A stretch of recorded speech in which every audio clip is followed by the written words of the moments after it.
Okay, I'd like to call the Economic Development Committee meeting to order. It's June 17th at 5 o'clock. The committee is all either present or here by the telephone. Is there courtesy of the floor? Seeing none, we can go right into the discussion regarding the Coronavirus Aid Relief Economic Security Act and grant funding. Would the administration like to present? Thank you, Mr. Chairman. The Council, throughout this entire pandemic, has been extremely proactive. The Council has given the administration the ability to meet the challenges that the global pandemic has brought to Northampton County, and we greatly appreciate that.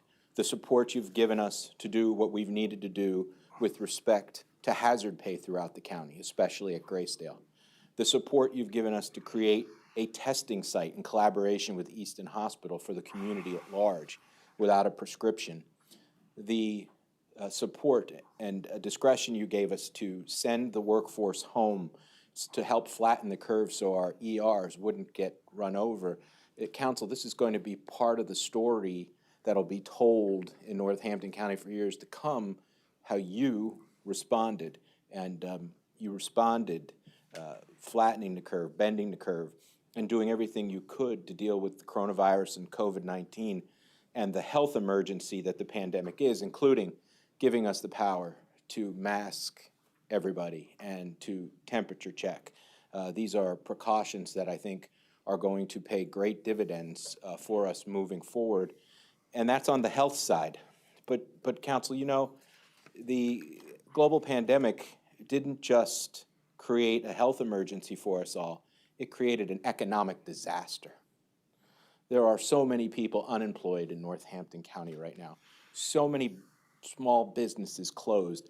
So many other small businesses teetering on the brink of closure. Council, you're about to get $27.6 million of CARES Act funds from the Commonwealth of Pennsylvania to ameliorate the damage that's been done to small businesses. Council, you've done so much work on the health side. It's really time now for us to get focused. And look, we're going to stay vigilant. We're going to keep wearing our masks. We're going to keep temperature screening. We're going to keep testing. We're going to do those things. But we now need to focus. We need to bring all of your will to bear on helping out small businesses. And when you help out small businesses, you help out all those employees who are employed by small businesses. Most of our people are employed by small businesses. You're going to get people back to work with the CARES Act plan that's in front of you. This plan we have been working on since the moment we realized that we would be getting this money. And I want to thank the chair. I know you weren't going to have a meeting, and you did because you understand, Mr. Chairman, that we have to get this money into the hands of small business people as soon as we get it. We have to get the money in the hands of our municipalities who have been, and their budgets have been devastated by the pandemic. They have many furloughs. There are people throughout this county who aren't doing their public jobs because they've been furloughed and they're not getting paid. They need to come back to work. And although our money can't pay them, our money can do other things to help ameliorate the municipalities' damages from COVID-19. Millions and millions of dollars we can get out there quickly. And quite frankly, the law requires us to get it out before the end of December. So we're going to do that, Council, and we're going to be very aggressive about that. It also gives us the opportunity to help folks who are struggling with drug and alcohol problems during this pandemic. There's millions of dollars in our CARES Act plan for mental health folks and folks who are struggling with drug and alcohol addiction. So we have an exciting plan, Council, and we're going to address in this plan some very important areas. We're going to commit at least $1 million of this CARES Act money to the Slate Belt specifically. This administration has rhetorically talked about the support of Slate Belt since I've taken office, and we have walked the walk as well. We've been working in the Slate Belt, and we are committing $1 million, and we'll do more if we can get more on the street, but we are committing tonight $1 million into the Slate Belt from this funding. We're also going to commit to helping minority businesses. Minority businesses have been some of those businesses hardest hit financially by the pandemic. We're going to focus on them as well. We have the money to do that. We're in the process of forming some great partnerships and continuing some other partnerships in order to get this money into the small business folks so they can start hiring people back. And you're going to hear tonight from a representative from the Chamber of Commerce who has agreed to partner with us to do a grant program to get millions of dollars into the hands of Northampton County small businesses very quickly. And it's an exciting program that we're going to work with them on. You're going to hear again from the Rising Tide Loan Fund, who has agreed to help us loan $2 million interest-free dollars to businesses who need that money. We're going to get our businesses back up and running. We're going to focus as intently on small business in our municipalities as we did on battling COVID-19 and as we continue to do. So without further ado, I'm going to bring Tina up, and she is going to lead our presentation. I think you've all received the outline of the Northampton County COVID-19 County Relief Block Grant Program. I think she'll run this through. Sure. Thank you. Thank you, sir. Should I take this off, I guess, so you can hear? So good evening, everybody. Like the county executive said, we did bring some partners with us tonight who will give a little bit more detail. Some of the programs that we're doing, I will tell you, this has been a very quick, fast pace, all hands on deck, put some plan in motion because we were literally given days to come up with this. And so I'm thankful that we're able to take some of the county executive's time in helping put this plan together, but I think that council will be very pleased. I think we've really thought out a good plan, which is obviously, like Mr. McClure said, highlighting the efforts to assist our county small businesses. We've got $2 million, which Chris from Rising Tide is going to, again, help us in that zero interest loan process. $1 million of that too will be concentrated into the businesses in the Slate Belt region. Jessica is here from the Greater Lehigh Valley Chamber of Commerce. We've got millions of dollars to go out to small businesses in a completely grant-operated program. We're, again, close to flushing most of these out. So if there's anything specific you want to see down the road, again, this is just a brief summary. There's dictation on what buckets of money can be spent, so we do have to adhere to those guidelines, but we officially put forth the information to the state yesterday. We're looking to fund some small business marketing. We're going to do some technical assistance working with the Small Business Development Center at Lehigh University for those businesses that are having technical issues right now, trying to work and sell and operate from home. We're looking to partner with the Ben Franklin Tech Center to help develop some of the businesses that are ready to sprout in early stages and hopefully get them operational. 10 million, like the county executive said, we've got millions of dollars allocated for our county municipalities. We've gotten outreach from many of them already. They obviously have budget deficits. This will be a great need to help them get back on their feet, call their employees back to work. We have a already in progress PPE equipment program where we've made purchase of some equipment.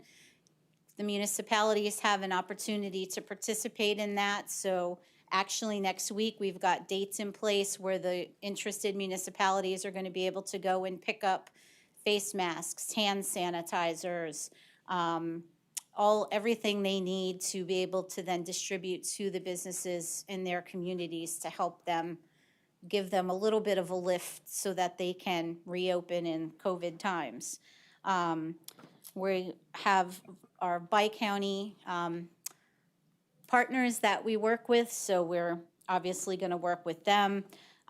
Food security, I'm sure you've seen some of the Operation Barbecue Press that we were able to feed 4,000 people in a 4-week time period. So we were able to, through grant money, already provide some staples to our local food banks and distributions for people to eat.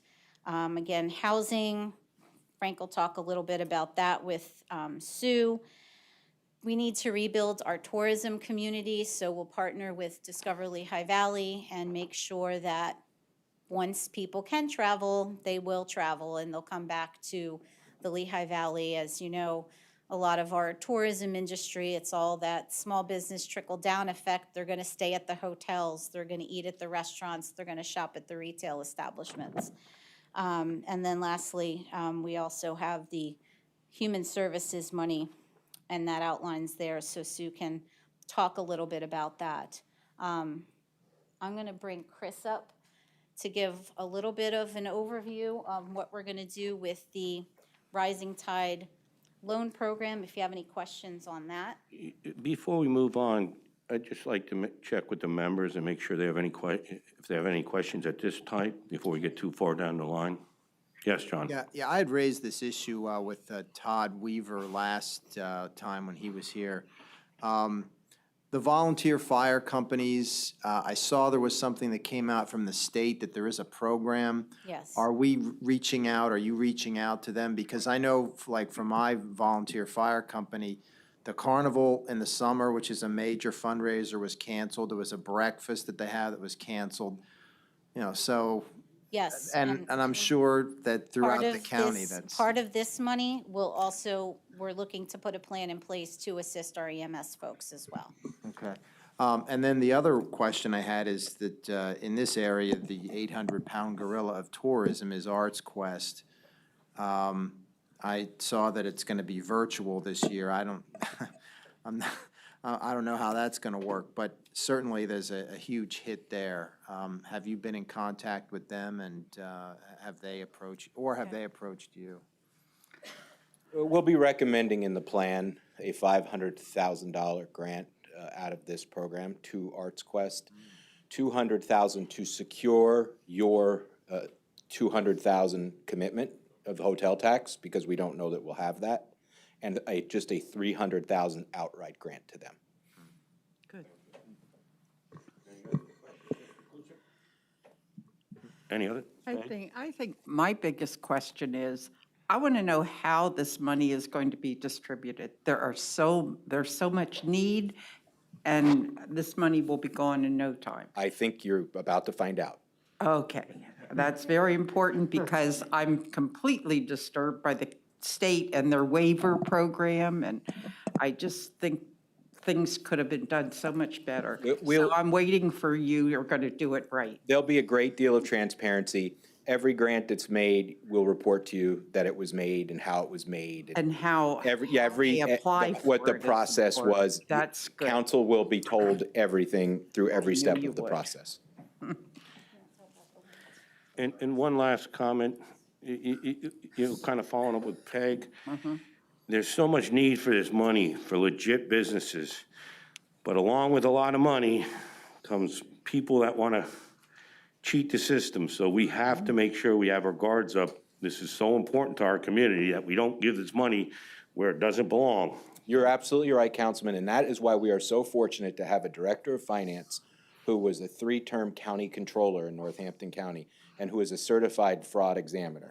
And he will be sitting on the committees that will be awarding this money. And then we will be reporting everything that's done to County Council. There will be light on everything that's done. Every grant that's made will be reported, and that's just how we operate.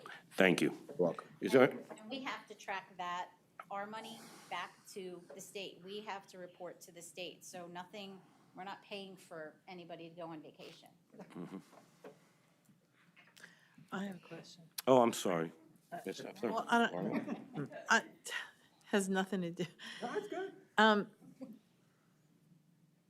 AA and NA are very important programs in the community. They're self-help, and a lot of them have lost their homes because churches have closed down, and obviously some are doing Zoom, some are not.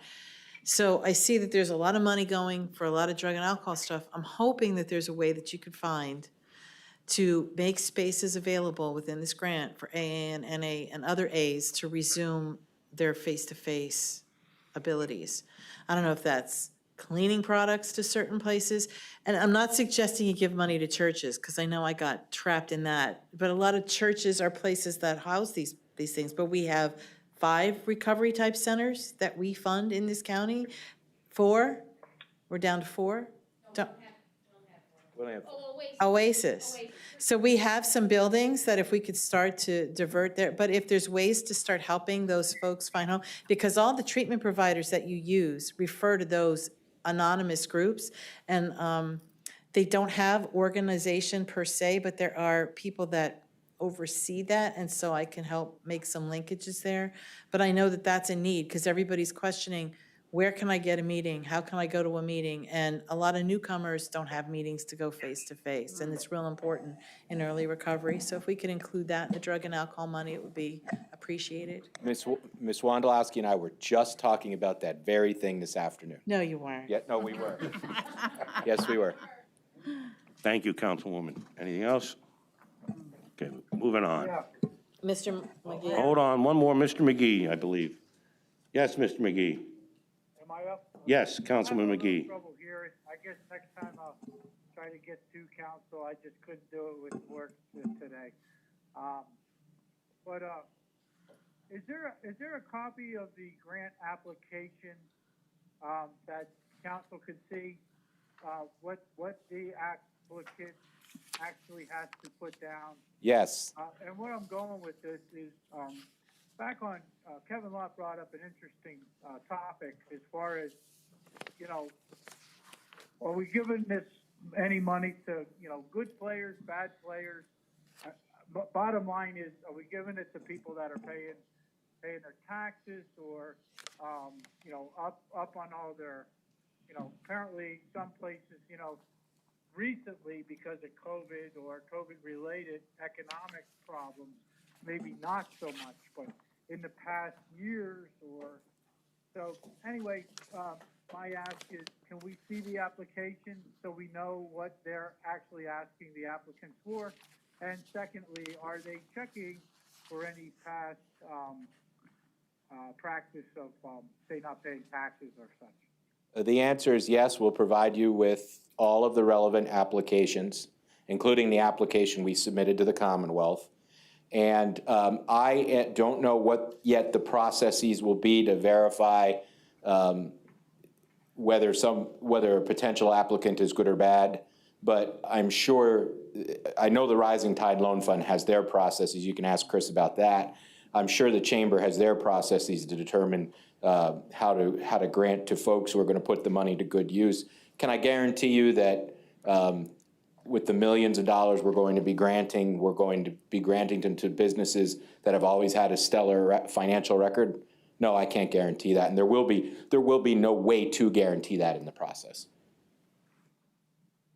Okay, thank you.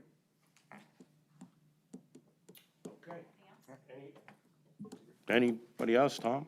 Oh, okay, I think, moving on. Reintroduce Chris, talk about the loan program we're going to do. Good evening, everybody, and thank you for this opportunity to speak to you once again.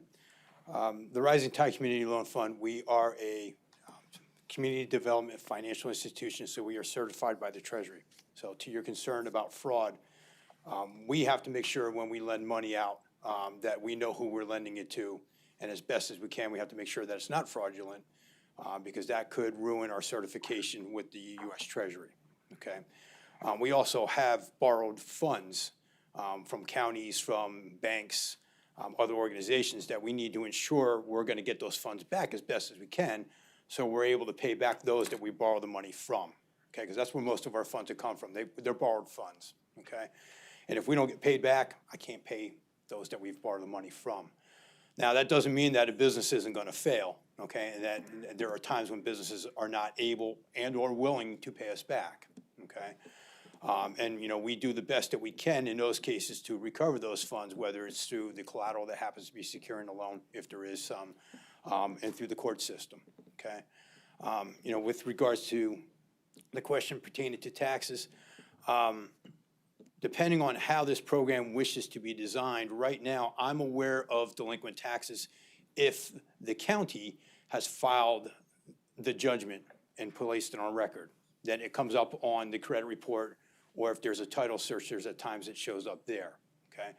If somebody's a year behind and the county has yet to legally proceed, and whether they can or can't, I honestly won't know that, okay, just to address that question. You know, we are willing, through this program, if it needs to be put in place, if there's a way to address that, it's not a problem. You know, if there's a database, a phone call, whatever it happens to be, and we've done this for other municipalities that we've worked with, you know, that we'll make a phone call and say, okay, here's the applicant, let me know if you're good to move forward with this, okay? So that could be easily placed and put into effect. So, you know, with specific to this program, the Rising Tide, we've been around since 2001, and we're part of Community Action Committee to Lehigh Valley. And I think that's important because CASLV and the Rising Tide since 2001, we work with small businesses that others are not willing to work with. So we're going to work with those small businesses in the municipalities, in the city, that weren't able to get funding from a bank conventionally, and they struggled to get the PPP and the EIDL money, okay? Because they just weren't as sophisticated and prepared to get that federal money. So that's who we typically work with, okay? The other advantage that we have is with your focus on the Slate Belt area, that's a focus of CASLV. So one of our sister agencies is the Slate Belt Rising, okay? Stephen Ryder, the director of Slate Belt Rising, was asked to be here tonight, but he's dealing with something in his household. So if you don't mind, I've got a letter that he's prepared. He's asked me to read that to you, okay? Good evening. I apologize that I was unable to attend in person this evening. Small family-owned businesses have long been a major part of the economy in the Slate Belt. The restrictions that have been put in place due to COVID-19 pandemic have been devastating for these businesses. Businesses such as salons, retail stores, and restaurants that employ and support local residents have struggled to remain open, and some are at risk of closing permanently. Slate Belt Rising has started to work on small businesses assistance initiatives, but the needs of our businesses are far greater than our capacity to assist them. This funding is crucial to help our businesses recover and continue operating and supporting our communities. I thank you for your consideration for this funding for the Slate Belt, and on behalf of Slate Belt Rising, we would like to thank the committee, County Executive McClure, Northampton County Council, and the Northampton County Department of Community and Economic Development for your continued support and investment in the Slate Belt. We look forward to continuing to work with you in the future and are available to assist you in any way that we can. Thank you, Stephen Ryder, Director, Slate Belt Rising. So Stephen and I work closely together. So Stephen has committed to assist the Rising Tide, and we do our own outreach. Okay, so we currently do loans throughout all of Northampton County. But Stephen, with having his feet literally on the ground up there, is going to help us do that outreach to reach out to those businesses in the Slate Belt area, okay? The Rising Tide itself is growing from a capacity standpoint. Today we've got 2 employees. July 1st, we will be growing to 7, okay? Yeah, a little bit of a shock. I was shocked when I heard 2, okay? So because, you know, the demands are there, and you know, CASLV sees that, and we've been working on this plan for the last 6 months. We've secured the funding, and the goal is to help with the outreach, and it's to help grow businesses. In the past, the Rising Tide has been focused on just providing lending. Still going to be a primary focus of ours, but businesses need more than that. They need to help to grow. They need help to expand. And we're going to be bringing in that expertise to help with that. And a lot of that focus will be going, obviously, into Northampton County, and we can direct that to the Slate Belt area to make sure that those funds that are directed there get out to that population. Okay, so we're confident we're going to be able to do what we're being asked. And I'll take any questions that you have.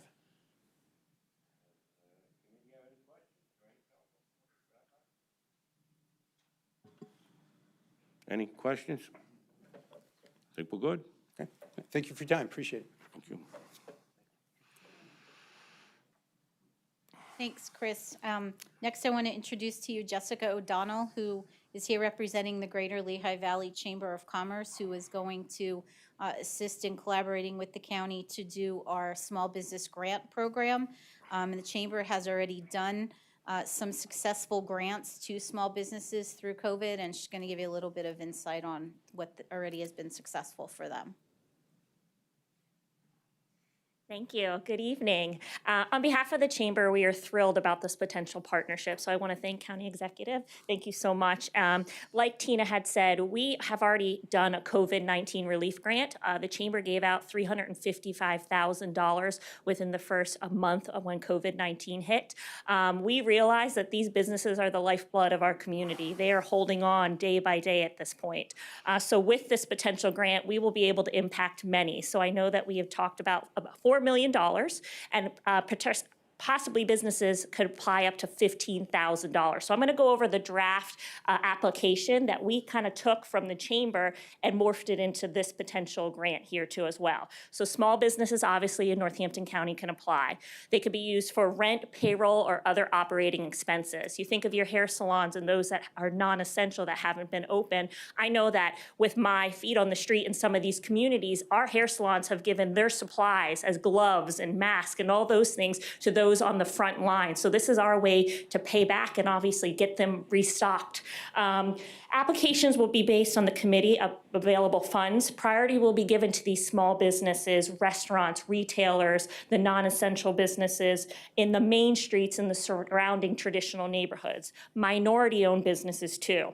We're looking at them not being able to apply if they receive PPP loans or the EIDL loans. And we're looking at businesses that have 100 or less employees. So like I said, we've taken our application from the chamber and we've kind of morphed it into this. I will tell you for the chamber, our grants were $500 to $1,500. You would have thought that these businesses hit the lottery. It impacted them so much to kind of take a worry off for maybe another week. Imagine what we could do with potentially $15,000 for these businesses.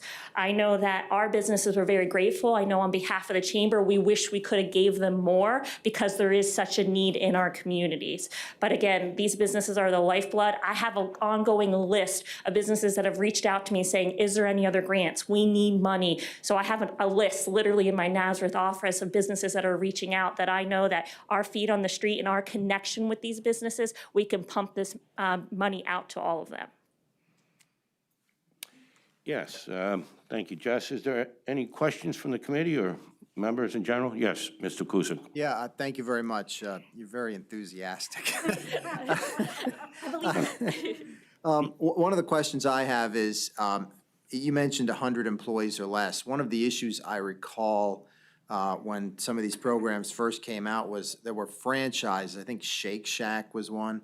So I guess if I'm a franchisee of a business, how does that impact my application? Am I eligible if I've bought a franchise? Do you know what I'm saying? Because if you think about a franchise, does it include just the local or is it the national? When you think of like a Rita's or somebody that bought into Okay, it. yeah, I didn't want to be specific, but yeah, okay. I would assume that they could apply for that, absolutely, because they're the franchisee in these communities. I know that we have some of those businesses in a Nazareth and a Northampton, but yes, I mean, this was just the draft at this point, so I would assume that they would, yes. Okay, yeah, thank you.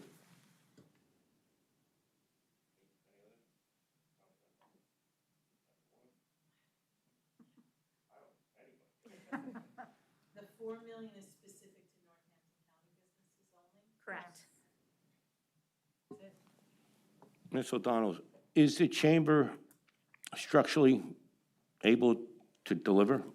You guys, staff, you have the ability to, I know, I've seen your work, I know that what you can get done, but do you have the backup to institute this program? Yes, so I'm assigned to this if this goes through. So you again, we've worked together. So yes, and then there's going to be somebody else helping me too as well. But with my role at the chamber, I oversee all of Lehigh. I'm Northampton and Lehigh County except Allentown, Bethlehem, and Easton. So I have a liaison in Easton too that I'll be working closely with as well in the Northampton counties. So we are equipped and we're very excited about this partnership because again, it's going to impact many of our businesses in this county. And you have somebody in Bethlehem you're gonna work with? Correct. Yes, Angela, okay, yep. thank you. Anybody else? Any other questions? Okay. Bill McGee? Oh, Tara? Councilwoman Zirinsky?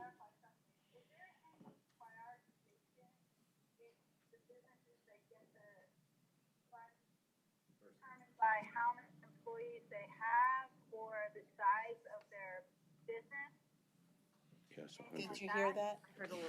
Let me try to is there any prioritization for businesses based on their size, or what else did you say? Number of employees, which you employees. stated. You said under 100, yes. Again, I would assume it's first come, first served. That's how the chamber did it. So as when we rolled out that grant, we wanted to get the money out as fast as we could. Councilwoman Zirinsky, did you hear the number is 100 employees or less? With the, 100 employees or less. Yes. yeah, so as long as the grantee meets the overall requirements, I think what they'll do is first come, first serve, but with 4 million planned for the program, with an individual business cap of $15,000 per grant, I think we'll be able to get a lot of businesses grant money. Okay. So that's the cap, 15,000 Yes. per grant, and can a business only apply for it once? Yes. Or could there be a second round? No. Or Well, wondering. We don't know that. well, there wouldn't, if the 4 million lasts through a first round, we would then have to reevaluate that. But, you know, let's get through the first 4 million. Okay, my last question. Is there an expiration on the time period within which December. we have to get the money out?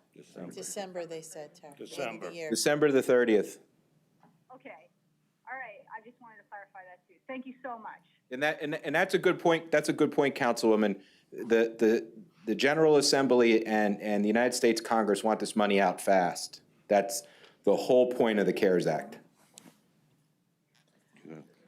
I hear that you're saying it's a first come, first serve opportunity, but is there somebody prior to the date of click that's going to be able to help people process some of these applications? Because if you are reaching out to some minority business owners, or just some business owners in general are just not that savvy with technology or whatever, so someone going to be able to assist in a certain round I prior? think Jess has probably helped folks fill out lots of applications through the years. And when you see the application, I think it's fairly straightforward.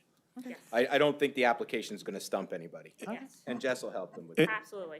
And, I'm sorry, you Yeah, no, I complete. just- One other question. I know you guys, you're with the chamber, great group, and, but what are you gonna do to reach out to businesses and make sure they know that these grants are out there? That, I know it's easy to reach out to chamber members, but there's other businesses that are not part of the chamber. We need to hit those businesses too.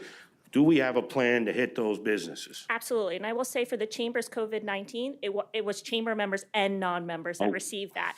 Because of our great relationships with the municipalities, we do have business directories. I will tell you that I did call businesses and say, here's this opportunity. Maybe they were only focused on PPP and they didn't want to worry about a $500 grant, but feet on the street, we will be reaching out. I'm designated for that to make sure that it is spread out as much as possible.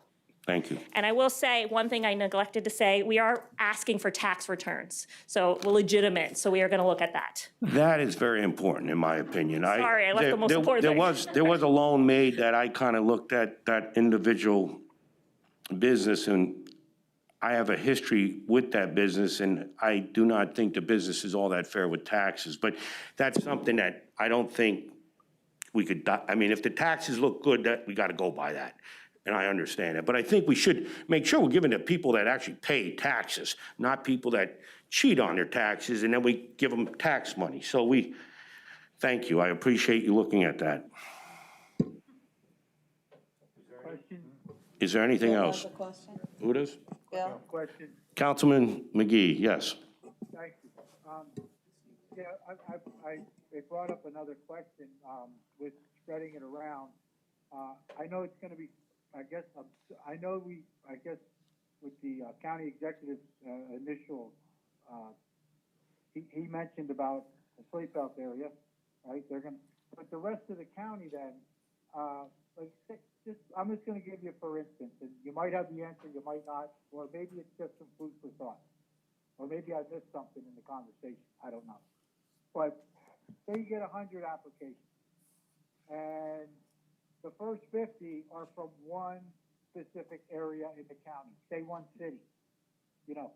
And, you know, I mean, are you gonna look at, like, the regions, or is the county, or is the chamber, or somebody involved in this process gonna look at, okay, well, we just, the first 25 went to this city here, so we really need to make sure that, you know, we keep a little reserve for the rest of the areas. Now, don't get me wrong, if they don't put it in, then, you know, you can't help that. You can't make the people apply. But is that going to be looked at as far as a regional county spreading it out? So the first 100 don't just go to one city or one town because they had a word of mouth going or whatever. That, Councilman, that's a great point, and not something that we, oh, I'm sorry. I thought he was finished. Okay, that's all. That's a great point, not something that we specifically considered, but as I'm sitting here and I was listening to Jess, Jess sort of, she has connections throughout Northampton County, but she has solid connections in Hellertown. She has solid connections in Northampton Borough and in Nazareth. So I am not the least bit concerned that we won't get applications from all corners of our county. And if we do sort of get overrun from applications from Bangor, we'll make sure that, you know, we'll make sure that we spread the money around the county. Thank you. I guess my biggest concern is first come, first served though. And if, you know, first come goes out the door to one area and there's nothing left for the others that are, so, okay. Absolutely, and that was a concern too with the Chamber's COVID Relief Fund. We maybe were a little Bethlehem focused the first round, we adjusted, but you know, we made sure that we were telling all our businesses and they were applying. So I'm not concerned about that, and I'm excited for the Hellertowns, the Nazareths, the Bass and Northamptons to get it out there to them. Again, through our connections with the municipalities and these business leaders, every day I probably have 20 plus phone calls from business owners saying, what else is out there? We need help, they're hanging on. So I think we definitely will get it out to every community that Northampton County represents. Thank you very much for your. Is there any other questions for Ms. O'Donnell? Thank you. Thank you. Thank you.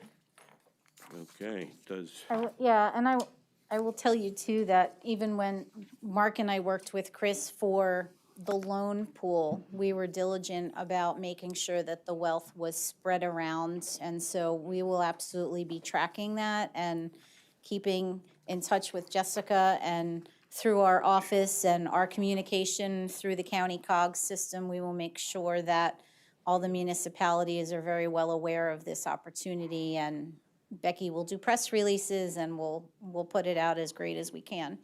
I'm going to have Sue come up and talk about her human services plan portion of this.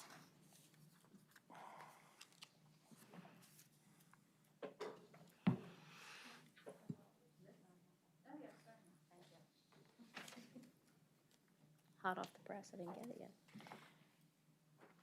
Well, thank you for allowing me some time. My folks have been working, we've been working for the last week between drug and alcohol and mental health. Those are the two divisions that the CARES Act and this round of funding are eligible for. So we've been working on a few different, lots of different ideas. We kept the grant application broad-based so that as the ebb and flow of things happen as they do in human services, we can adapt as needed. So it was really important, obviously, that we continue to be able to provide treatment, both drug and alcohol and mental health, to our current consumers that we're working with. We're expecting an uptick in folks that are in need of our services, so it was important that we have additional funding for new folks as well. And let me back up by saying there's obviously concerns that the human services funding will be cut for fiscal year 2021. Our funding, I think, as we mentioned, will be flat for the first 5 months. So any cuts that we sustain after the first 5 months, we will have to incur all within the second 7 months of the fiscal year. So this funding could not have come at a better time because it will allow us to ensure that the most needed contracts for both divisions will be able to remain whole for the next fiscal year. We are going to absolutely allocate some of it for personal protective equipment. Ms. Fargo-Hefner, you talked about NA and AA. Our recovery centers are just beginning to reopen in the next week or two, and we've received some guidelines from the state, and Beth Miller has worked with the recovery center folks to make sure that they have adequate plans. And some of that is, of course, purchasing personal protective equipment. And one of the interesting things, you know, while the county was very fortunate, and even the human services folks, to get small amounts of PPE at the beginning phases of COVID, enough to keep us safe and moving forward, our providers really struggled with getting that. So our residential, you know, like our small residential homes for adults with intellectual disabilities, for example, they had a really hard time getting masks and gloves. So now we're able to procure that, and so part of the funding will go for that. And you know, should there be a second wave or something, we will have our folks better prepared.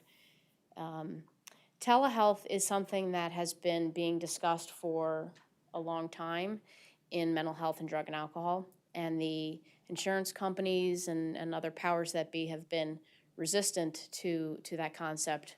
We all know that COVID forced their hands. So it's our not-so-secret hope that now that floodgate has been opened, it's going to be a lot harder to put a lid back on it. And that has proven to be very essential for folks in our rural communities who don't have as easy access to providers. It helps with our folks who have to take the bus. So instead of spending 3-4 hours of their day on the bus to and from drug and alcohol or mental health treatment, the telehealth services have made that very convenient. We've had just employees who've said they don't have time to go get, you know, counseling services, and now suddenly they can do it on their lunch hour from their office or their car or wherever. So so some of the funding we are hoping to utilize for technology needs for our different providers to ensure that those telehealth services can remain or be enhanced. We do plan on using some of the funding for extended shelter days, housing, if it ends up being an allowable expense. As Tina said, there's you know, pots of money that we have to stay within, and I think that one of the categories is helping nonprofits. So even if housing per se is not something that is an eligible expense, the nonprofit agencies that we partner with that provide housing services will be able to help them that way. So so our folks have been coming up with some different ideas. One of the big things we would like to do is, as our kids finally start to go back to school, hopefully in September, we plan on enhancing and adding to our student assistance program services. So additional individual and group sessions. So even just not necessarily kids who had mental health or drug and alcohol problems, but you've been off for 6 months, and I like to call it reentry, you know, just reentry adjustment. So so that's one of the other things that we're doing as well. So lots of ideas to be creative, and yet one of the challenges with human services is being able to sustain programs. So we don't have any, not starting any new buildings and programs, but we'll be able to enhance a lot of the services that we're already providing. So that's the nutshell of what we're doing. Thank you. Is there any questions? Any questions from the phone? Not hearing any? Thank you. Sure.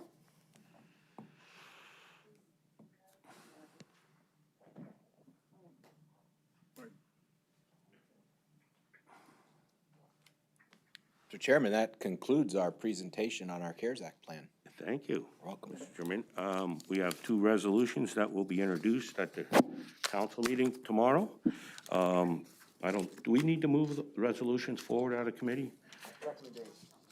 Yes. Is there a recommendation to move? Let's start with the first one.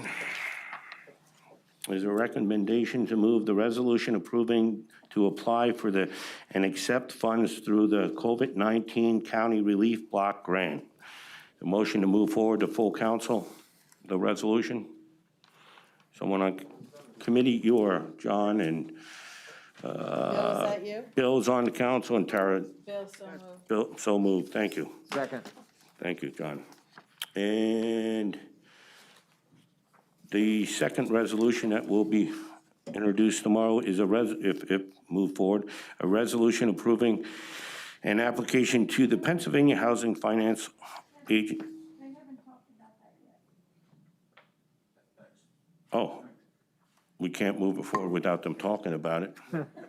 Trying to move things along. Ron told me move it along, so I'm trying to listen to Mr. Heckman. Thank you. One of the things, Mr. Chairman, that dovetails nicely with that resolution that you're going to put forward for us, hopefully, is the Northampton County Community Mediation Eviction Diversion Plan, CMED. I believe you have it in front of you. One of the things we expect with the expiration of the Pennsylvania Supreme Court stay on evictions. Now, the governor still has his order in place, but one of the things we expect to see in the very near future is evictions to create a serious risk for homelessness in Northampton County. So we're not waiting. We are working with the courts, the district justices, and Mr. Brooks will tell you that we have received approximately another $700,000 from the federal government to help us implement an eviction plan that if you'll indulge him for a minute or two, he'll outline for you. We're not waiting. We're going to tackle this before people start hitting the streets. Thank you. Lori, could you ask him to speak up, please? Okay. Great. Thanks, everybody. Thank you, County Exec, for a few minutes. I just want to let you know real quickly about the resolution. We're seeking to apply to the Pennsylvania Housing Finance Agency for funding that they made available for our tenant eviction diversion plan. They have approximately $1.2 million once we apply that it was going to be made available to the county. And the resolution is to apply. Of course, they're not going to, I've asked for more money, so that's on the low end. I'm always asking for more, unfortunately. But so the low end is 1.2. I've asked them for additional monies. So the resolution is to apply and to accept so we can move forward. If you look inside the program documents, you'll see the homeless providers that we have working with us. We also have the courts with us. We have a pretty nice plan, and with all the tenants that are going to be facing this, I think we have a good plan in place to address their needs. Any questions? Thank you. Any questions? Mr. Kusick. So could you take us through an applicant, maybe somebody that lost their job or has been furloughed? What will the process be, and how do they go about applying for this program? Right, so there's a nice flow with this. They actually have to apply to the courts first. There's notices that the court applies for, and they schedule an eviction hearing. That's where our diversion comes in. We have tenant navigators who are going to then be able to take that diversion and look at it two ways. The simple diversion, which we hope is about 75%, where it's just a matter of providing funding so that our tenants don't become homeless for the landlords. The other diversion requires a much more complex series in which we have to engage North Penn Legal Services for our tenant, where the accommodation can't be made between the landlord and the tenant, and it's a longer process. But we have the plans in place. We have certified counselors, and we have the wraparound services with DHS. And DHS is also going to be the overarching administrator and provide the financial integrity and the vouchering system for us. So we've got a pretty good plan with the courts. We've got tenant navigators in each one of the courts. We've got legal services, we've got counseling service, and social services backed up. So it's a pretty comprehensive plan. Well, thank you. Thank you. So you believe Plan 1, it's going to be initiated by eviction notices to the court. That's basically how you're going to believe you're going to get most of your, and the other way is the tenant and the leaser or the owner is going to have to petition? So what we feel is that since it's late in the process and, the eviction process and there hasn't been rent paid for quite a little bit of time, we'd actually like to go and take a look at before it even hits the courts. But unfortunately, with the amount of folks that we're going to see, it's going to be a court solution where they're going to come into the courts. The landlords are going to file for a notice to quit or, an eviction hearing notice. So that we have to address that very, very quickly. So this will be a very quick process. We're going to make sure that we have, if you take a look at the amount of agencies we have, I refer to them as all battle tested. We've got experienced people who have handled this kind of procedure before. They've been with the courts, and they also have a knowledge of landlord-tenant leases. And so we have a real good group of really experienced people on this because of the flow that we think is going to be coming in right away. But ultimately, the goal is to stop it before it even gets to the courts, but not for this go-around. Got it. Thank you. Any other questions from council? Seeing none, thank you. Anybody? Linda, is it good to introduce? Thank you. Okay, so we're going to put a resolution forward tomorrow night. We're looking for a motion to move this resolution forward. It's a resolution approving an application to the Pennsylvania Housing Finance Agency seeking funding under the Pennsylvania Care Act Rent Relief Program. Is there a motion to move forward? So moved. Thank you, John. Is there a second? I'll second it.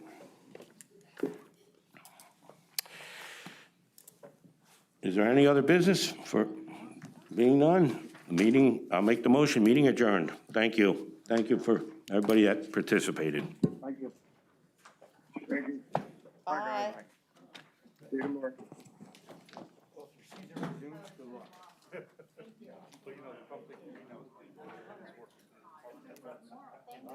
Thank you, Jess. Thank you, Chris. Thanks, Chris. Thanks, guys. Appreciate it. I hope not to have to ask you that the third time. He's going to become a regular staple at I know.